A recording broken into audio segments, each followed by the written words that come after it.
Stay tuned for Time to Talk with host Jennifer Graziano of Zion Memorial Chapel and Cox and Graziano Funeral Homes. Jennifer is here to discuss a sensitive subject we all need to talk and think about. Here now is Jennifer Graziano and Time to Talk. Good morning, Westchester. It's 9:03, and that means it's time to talk with me, Jen Graziano. I'm a licensed funeral director who oversees my family's funeral homes, Cox and Graziano of both Mamaroneck and Greenwich, and the Zion Memorial Chapel of Westchester. Every week I come to you discussing important topics and sensitive matters that all of us need to pause and reflect upon at some point, and through this show, I hope to provide a platform to do so. If you're joining us this morning on the airwaves on 1460 BOX or on Facebook Live, we welcome our viewers, and we'll take questions, comments, and calls to 914-636-0110 or directly to the show Facebook page. So good morning, everyone. As we enter, I don't even know what week this is, of the coronavirus pandemic. The nation as we knew it no longer, for now at least temporarily. And there is so much misconception, panic, fear, confusion, you name it, we're experiencing it. We just celebrated some holy days, Passover for Jewish friends, Easter for the Catholic Christian community, and we would be hard-pressed to find anyone who really felt them as the holidays that they're known to be. So it's a perfect time to speak to my guest today, Dr. Jeff Puglisi. He's a board-certified internal medicine physician, and he's been caring for people in the Greenwich community and beyond for more than 2 decades as the co-founder of Glenville Medical Concierge. He's an advocate for concierge and really personal approaches to healthcare, which I certainly share that passion. I've brought on many concierge doctors to the show because I truly believe in the model, but I'll let him speak for it because he's far better than I. Welcome, Dr. Puglisi. Thank you so much, Jen, for having me today. It's an absolute privilege to be on to talk about a really, really important topic that most people are probably slightly sick of hearing about. But quite frankly, now is the most important time for all of us to continue to stay healthy, to stay home, and to keep all of us safe going forward. Absolutely. And like I said, you are a great point person on this. You're recognized as one of the top doctors in concierge medicine. You also were the medical director of Caring Hospice Services and an attending physician at Greenwich Hospital. So your work really runs the gamut, doctor. You're helping people throughout their health journey, and then you're providing quality care towards the end of life. So you've seen this all. You run the spectrum. In your opinion, where are we right now in terms of the virus's impact locally in this New York metro area? Have we plateaued, or are we coming to the other side? There's no doubt that from what the numbers tell us, there's a plateau happening, especially in our region. This has been the hardest hit area in the tri-state region for the past 44 days. I was looking back at previous notes and documents, and it's 44 days ago that we first had our first case in the New York area. It's amazing that a little over a month later, we've seen 500,000 people get infected with this virus in the nation. Over 20,000 people pass away from it. And I think that where we are right now is an area where we all need to, as a community, continue to be vigilant about keeping this plateau, about dropping these numbers going forward. And the only way to do that is to protect ourselves from getting the infection. The further we take this plateau, the better the therapies that are being experimented on and researched on out there are going to be. There's no doubt about that. Every week I turn around, there's more data that's coming out of Asia and coming out of the U.S. about the therapies that are out there, both oral and intravenous therapies for patients with moderate to severe illness. The longer we get this plateau and these numbers to drop, the better we're going to be at giving convalescent serum to patients. Those who have recovered can donate their own blood to help those that are currently going through the infection.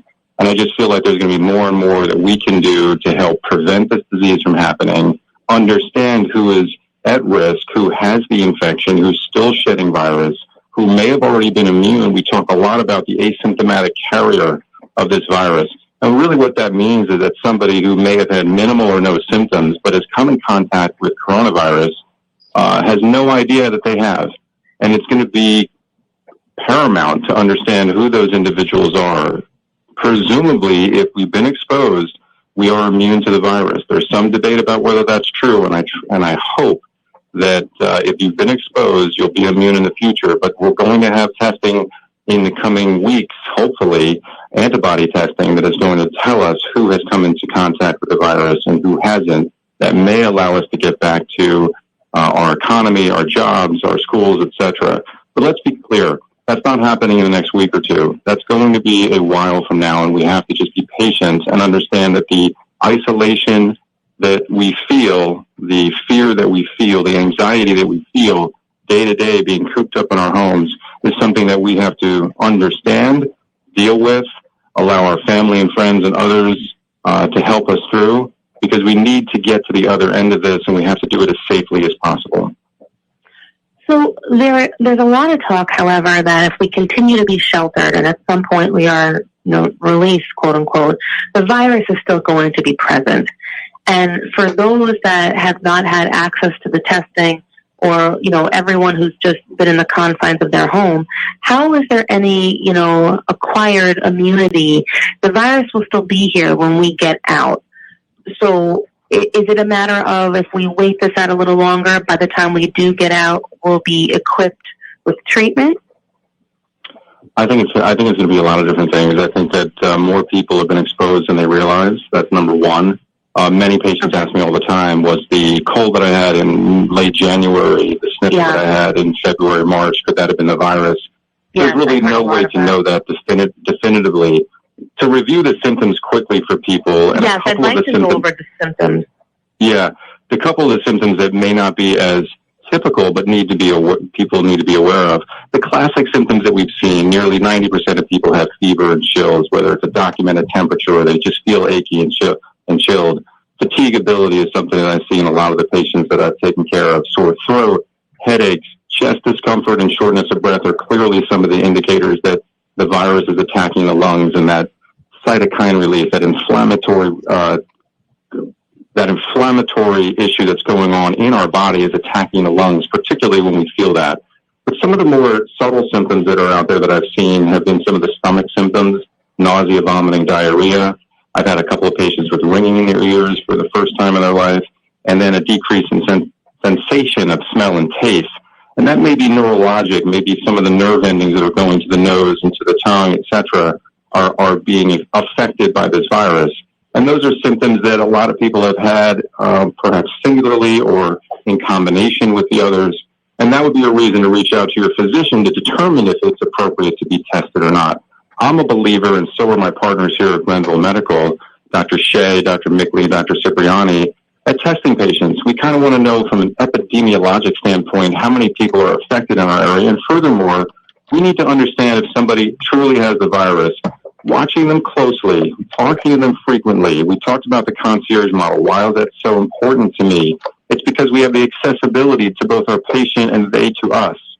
And our staff is vigilant about making sure those patients are feeling well day to day and making decisions about who may need to go to the hospital and who doesn't. I certainly don't want patients to rush to the hospital to get testing to the emergency department.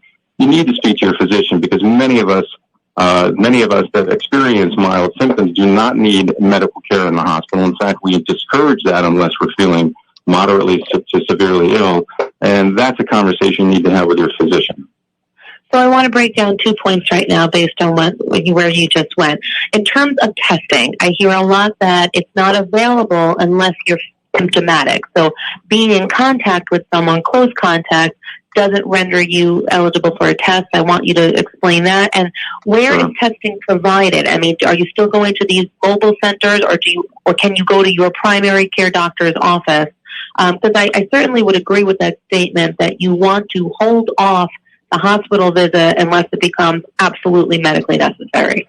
Absolutely. I think day one, 44 days ago, if somebody was in contact with an individual that tested positive, they were rooting out individuals that came in contact with that person and were testing them. That is not the case currently. We do not have the ability to test individuals that have come in contact with another person with COVID if they themselves are asymptomatic. So that's number one. Any asymptomatic person right now does not have the availability of a test. Those that are symptomatic, we have testing sites throughout the Westchester and Greenwich and Stamford. The entire region has testing centers out there. We've been able to do testing in our office for the past few weeks for patients that require our practice, and many primary care doctors in the area have had that ability, but to a limited extent. You know, let's be clear that one of the shortcomings of our entire response to this virus has been the inability to have enough swabs, to have enough test kits, to have enough personal protective equipment to be able to do the surveillance that we need. And I think when you're looking at how do we get back to life as normal if the virus is still amongst us, is that we're going to have the ability to do surveillance testing. We're going to have the ability to determine if we're immune, and then to be able to make sure that those who are not shedding virus at the time. And I think that's going to have to be more of a point of care type test in offices and or testing that is actually available to patients at home. That is not the case right now. I'm not exactly sure when that will be, but if you look at it from a strategic standpoint, you're going to have the ability for patients to almost self-screen themselves when they're going off to work and going off to school, etc., especially in the coming months, as the virus is not just going to go away in the summertime. I wish that were the case. But we know for sure that many of the tropical areas in the world are still being affected by this virus. And it's not as simple as when the weather gets nice, the virus goes away. So clearly there are testing centers available. Physicians that take care of patients can point you in the right direction. But you have to be symptomatic at this point to warrant getting a test. So I want to talk a bit about, this was largely explained to the public as a respiratory issue. This attacks the lungs. But in recent days, there have been more studies and discussion on this is more of something that's attacking our blood. And there's been studies about certain blood types that are more susceptible and less susceptible. Sure. Like you mentioned, most people, many people, if you look at the numbers, the mortality rate is low considering the numbers who are infected. And there are people who are infected and don't even know about it. But why does it hit certain people so hard? With that targeted group, is it simply a matter of age, or if someone is immunocompromised, is this really attacking, is it just hard for a weak immune system to fight this? Why is it those who have suffered the worst outcomes? What is the reason largely behind that? Well, I think we're going to know, I think as the time goes on and we do more studies, we're going to truly understand why particularly a young person is so vulnerable to this. Because one of the reasons why we were caught slightly flat-footed as a nation on this entire pandemic was that the term mild was used for 80% of the infections that were going on in China and in Asia. And mild was the wrong word to use, in my opinion, because that 80% of people, half of those individuals, potentially had pneumonia. And if anyone's had pneumonia in their lifetime, there's nothing mild about that.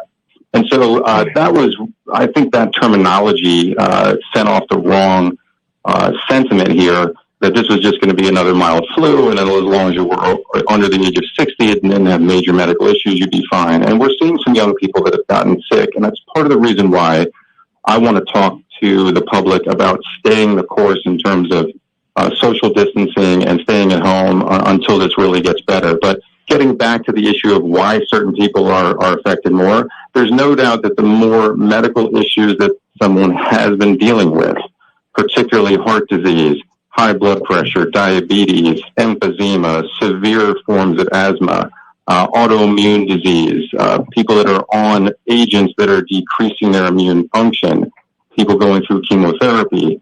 And then as we age, we know our immune system drops to a certain extent, and I think that may be part of the reason why our bodies are so susceptible to this. But the virus latches on to cells that are most prominent in our upper and lower respiratory tract. We know that. Okay. And in some people, there's a cascade of inflammation. I used the term cytokines earlier. There's these inflammatory cells that are just released with reckless abandon in certain individuals at different age groups. And it's really unclear right now as to why that is the case.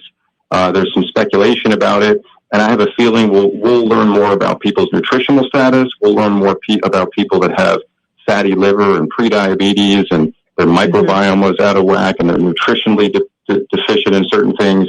I have a feeling there's going to be a lot of speculation about why a young, apparently healthy person has been infected with this virus and then gets so sick. Right now, we don't have the data. That's why all of us have to be vigilant.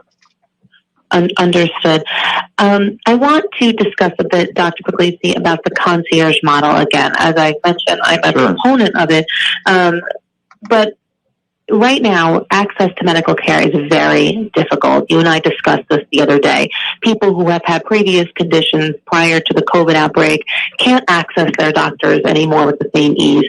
You can't walk into urgent cares and be seen. You certainly want to go nowhere near an emergency room facility.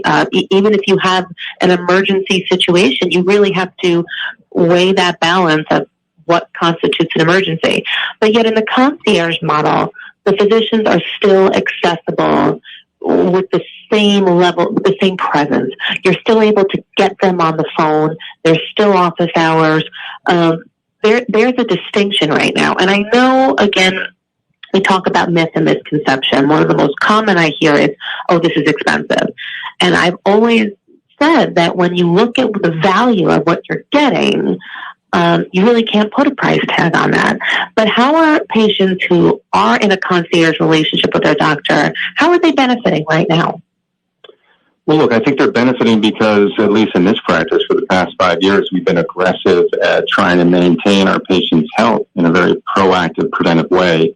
And as I mentioned earlier, it may very well be the subtle changes in your health that put you at much higher risk for this virus attacking you in a real significant way. That's the first thing I'll say. The second thing that I'll say is that, look, this is a practice of physicians who would step in front of a bus for their patients. I mean, we would do anything for our patients to keep them healthy, educate them during this time frame. And I lecture nationally about concierge practices. This is not a practice for elite, people that have money. This is a practice that basically puts the patient first, always. And I really worry that a lot of the other models out there are putting the physician and the time constraints and the administration and all of the rest of the bureaucracy that goes on with medicine first.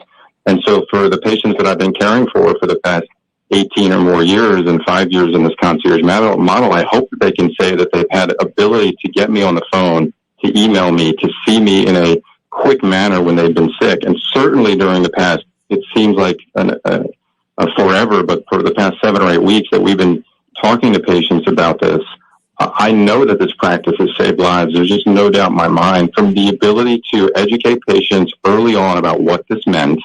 And furthermore, we were about a week and a half to 2 weeks early in the call to tell our patients, and this was a tough call, but to tell our patients to shelter at home. And one thing that I'll say to everyone is that we can't just wait for our politicians to tell us when to do things like this. We have to also go with our gut. And our gut said that the number of patients that were infected in our area was sizably higher than what we were seeing because of the inability to test. And we made that call, and I think that saved lives, and I think it kept our patients safe.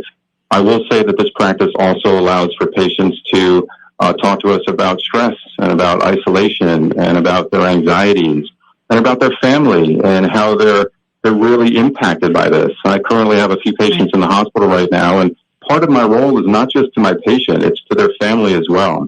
And every single day that I talk to the team at the hospital about how their family member is doing, I am that voice. Every single day that I speak to those children and to those spouses about their loved one, they're waiting for me to tell them how they're doing. They're waiting for me to tell them how the course of that illness is, because everyone is fearful that you go into the hospital and you never come out. And let's be clear, I've spoken to Greenwich Hospital administrators even as early as today, and they've had nearly 200 patients discharged from Greenwich Hospital safely with this virus. They have accessibility and capacity to take care of many patients at the hospital. They are not overrun. They have enough PPE, and the staff, to me, is just, they're heroes in my mind. They're my brothers and sisters here, my colleagues that are taking care of my patients. But quite frankly, the ability to have accessibility to me allows me and that team to coordinate care and to communicate to loved ones. And I think in this time frame, that is absolutely critical. You touched on so many things right there. One of the big gripes of medicine in general is that longer times in a waiting room, shorter times with your doctor. And what happens is, you get that time and it becomes a blur. You may have questions that you want to ask, and then your time is up. The doctor walks out. You forgot to ask them. And believe me, on a personal note, I understand the frustration of not being able to access the doctor, or even on behalf of a family member. I get that more than you know. And what you just offered to me illustrates why go towards the concierge model. You are an advocate. You're not going to be able to walk into a large medical group. We'll keep them nameless right now, but they dominate, Westchester and into Connecticut now as well. You're not going to be able to talk about them, about the emotions and the mental strain and stress that the virus in general or isolation has weighed upon you. It's not going to come up in the dialogue. You're not going to be able to have your doctor contact the hospital to be your advocate because there are barriers up between you and your loved one. So, the benefits of the model are illustrated right there, Dr. Puglisi. Your doctor is really your advocate, and he or she is an accessible person to you. It's no longer that the doctor is out of reach. The doctor's right there alongside of you. And I have to wonder if this is going to grow the model further when people are starting to see this difference, or when people's frustration is just mounting over how hard it is to, receive quality health care in these days. Because this is when you need health care the most. I've said to my patients, Jan, I chose to go into this model for 3 reasons. One, to take better care of them, to take better care of myself, and then to educate employers, educate insurers, and educate our government as to why these types of practices will keep our patients healthier and prevent illness long into the future. And I think that this is going to illustrate that beautifully, and I'm hopeful, and part of my goal is to make this a reality.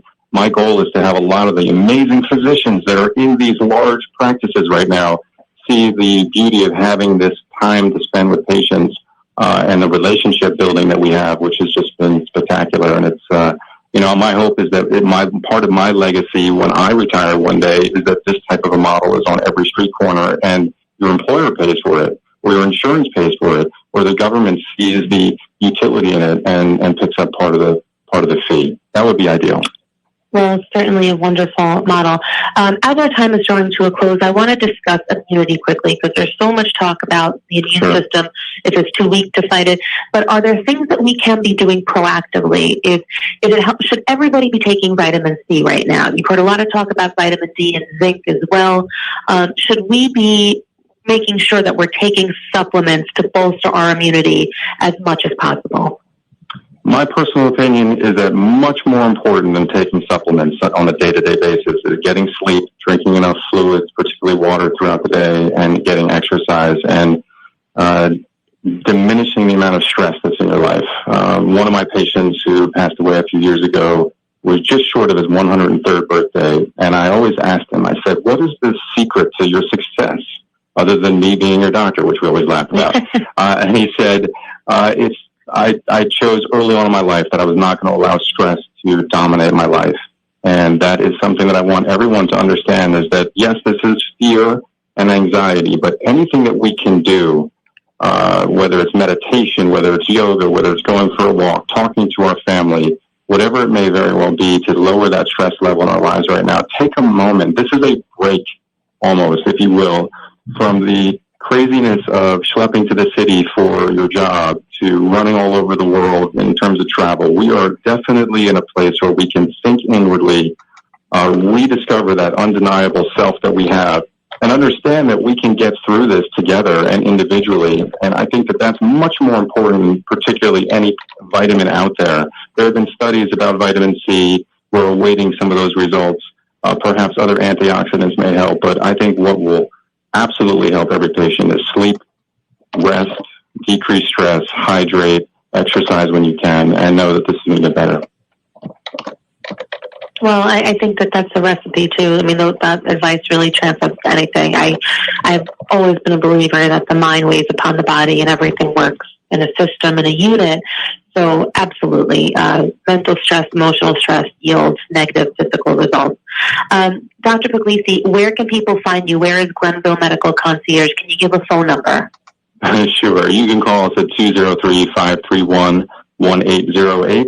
Dr. Judy Shea, Dr. Steve Mickley, Dr. Ralph Cipriani, and myself, and our incredible staff here. We love what we do, and I can't wait to continue to keep our patients safe. Is there a website? Sure. You can go to GlenvilleMedicalConciergeCare.com. If you just throw in Glenville Medical in a Google search, you'll be able to find us.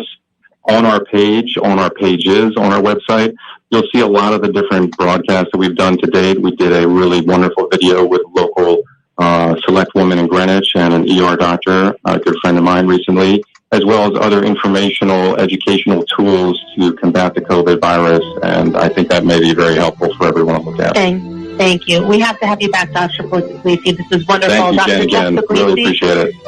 Glenville Medical Concierge, concierge level care, personal care, the type of care we all need right now. Thank you for your time. Stay safe, everyone. This is Jen Graziano. Thank you for taking the time to listen as we took the time to talk. Bye-bye.